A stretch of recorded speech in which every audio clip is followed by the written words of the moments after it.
岛面上摆满白米甲安全帽，这是议员李克伟每项社会善心人士、庙宇甲企业共同关注，要帮助家扶中心的弱势学童。由着北家扶中心的主任庄淑慧代表接受，议会秘书长徐建林嘛出席见证关键的仪式。真欢喜哦，今仔阮伫服务处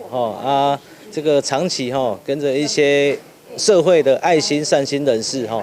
像包含这个退休书记官潘敏杰还有我们这个少光实业的这个董事长何董他们都相当的爱心也有这个新彩工业的这些这个企业代表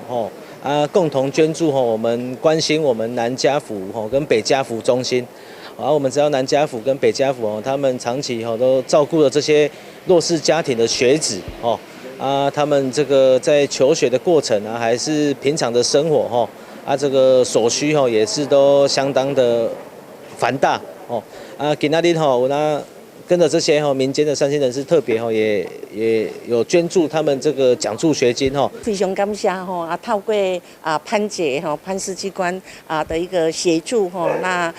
李启为议员的资源连结那我想几乎每个月都会帮我们筹到很多的一些物资来帮助家福的弱势家庭啦南北家福目前差不多大约帮助到2000户的家庭将近4000个孩子那这些孩子因为都在弱势当中，所以其实不管在营养上或者是说在就学上，有时候都会碰到很多的一些困难我们真感谢